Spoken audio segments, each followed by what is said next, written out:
So far the trip has been great. It's raining today, so we may not be able to go outside a lot, but I've enjoyed it so far. The hospitality here at MK has been amazing. I'm always humbled by how special I'm treated when I come to someone else's home. And so for them to open the doors and welcome me the way that they have and welcome my wife is very special. The hospitality has been great. The products are pretty cool as well. So a lot of things that we don't always get to see in the United States. It's really cool to get a chance to see some of these new products. Yeah, no, I think the Lakers definitely, are at the top of the list, just not just due to what we accomplished together, but how much time, I spent there with, coaches and staff and people that the fans don't even normally get to see that work for the Lakers. Spending 13 plus seasons there, that's definitely at the top of the list. And then Oklahoma City is probably a close second. It's a really special place in Oklahoma City. Wonderful people, very hospitable, kind of a really humble and small town feel that I like a lot. And we also, in both places, there was a good amount of winning, so that helps. Probably my shortest season, which honestly is 2000-2001 season. I missed a significant amount of time with a right foot injury, and I really had to ask myself some hard questions about, my health and the direction of my career. Taking some time away, I got a chance to evaluate where do I need to get better so that I can be a better player when I come back from these injuries. And once I came back in 2001, I really feel like my career took off in a better direction. And so I always look at that year as a key turning point in my career. Yes, it was very, very memorable moment. It was my first game-winning shot in my NBA career. I had no idea what that felt like until that moment.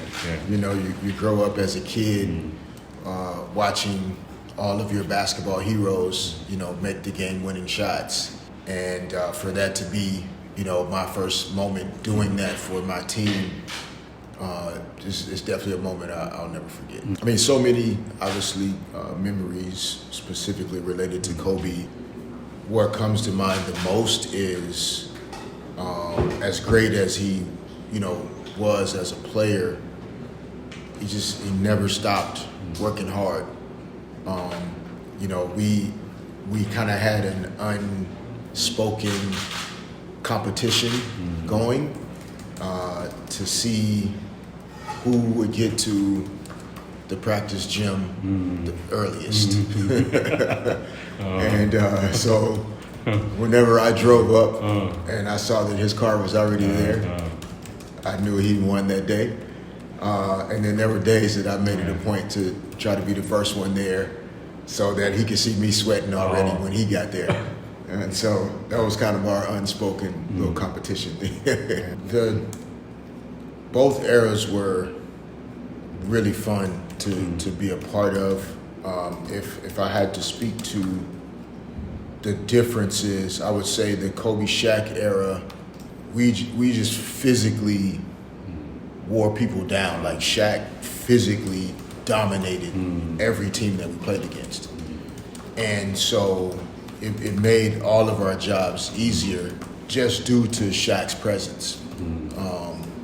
And so he gave us an advantage that no other team could really compete against, compared to the Kobe and Gasol era where we utilized much more ball movement, player movement.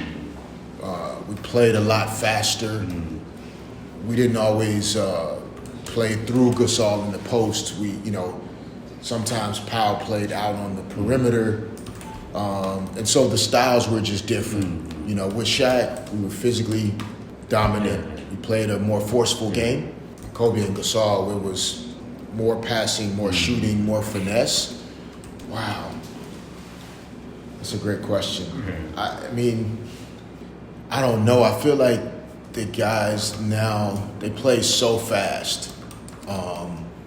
I think at some point, the pace of the game, you know, would maybe favor the guys today a little bit, but I don't believe people fully understand how powerful Shaquille O'Neal really was.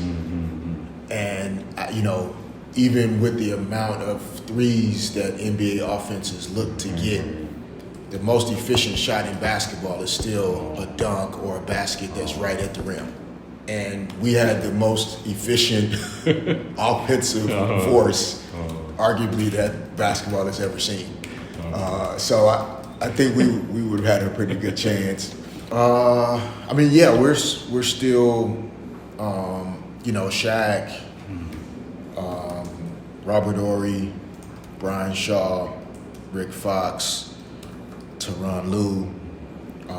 I've been seeing Gary Payton a lot lately. And then from, you know, my days in Oklahoma City, you know, Russell Westbrook has been in LA for the last few years, playing for the Lakers and Clippers.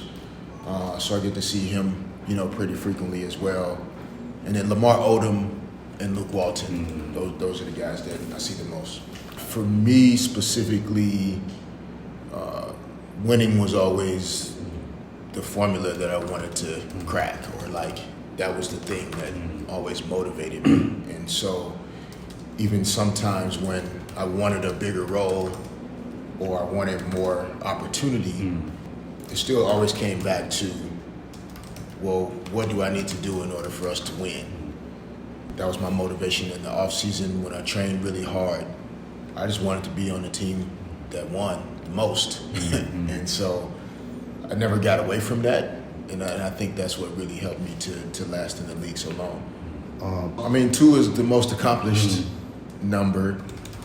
I always felt like by the time I got to my last 2 years in Oklahoma City wearing number 6, I thought that version of me was like the culmination of all the numbers. It was like I understood things about playing the game. I had a couple of my best shooting seasons in terms of effective field goal percentage. Like, just it all kind of came together. But at that point, you know, that was my last couple of years. But so number 2 first, and then number 6. I think some fun stuff can be done with the OKC Thunder logos and team stuff. Like I think they like efficiency is king, you know. So it's simple. It's not long. But I think OKC and then probably the Bulls, you know, Chicago Bulls. Yeah, right now, you know, coaching and teaching the game is what I'm most passionate about. So right now, coaching in high school, but I do have a desire to coach in the NBA again at some point. That's what really, you know, kind of keeps me focused and busy in terms of coaching and teaching. I'm working on some other business ventures, but you know, coaching and teaching the game of basketball is what wakes me up every day. There's not a lot. I don't think there are going to be a lot of surprises in the East, other than I think the Knicks might. They might surprise some people. I don't think anybody else in the East can beat the Celtics, but I think the Knicks have the toughness and the grit that it takes to win tough playoff games. In the West, you know, the Nuggets to me still are the team to beat until somebody beats them. They won the title last year. Jokic will probably be the MVP again.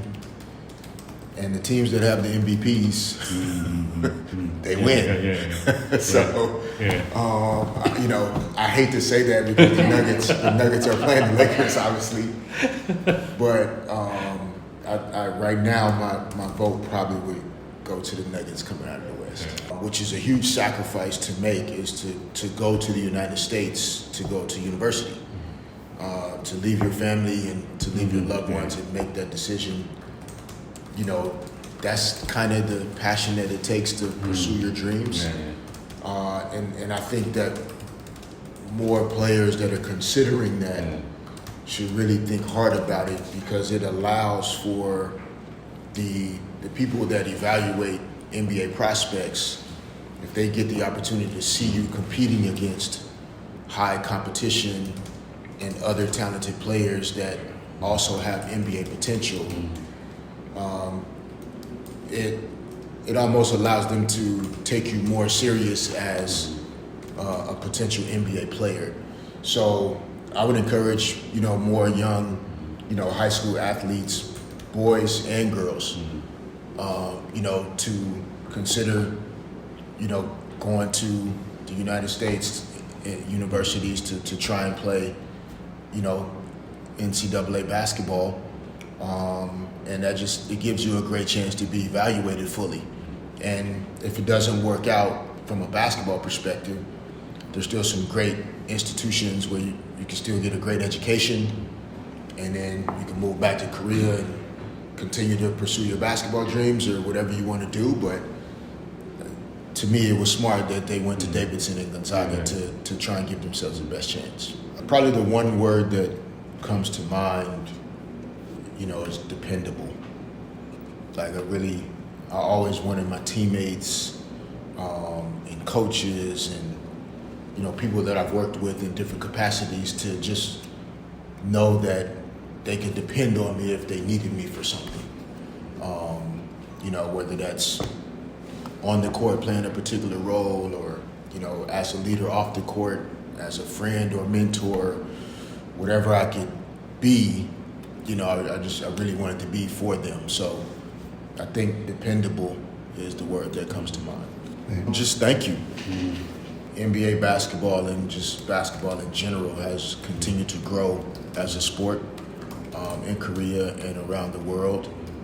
And just that support alone, it creates more opportunity for young people to follow their dreams, and not just players, but just coaches that get opportunities to coach more as basketball grows.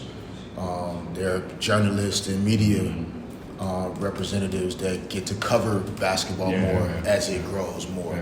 So just thank you for the support, because all of the opportunities that are created from that support, it really comes from fans showing up and caring about the game.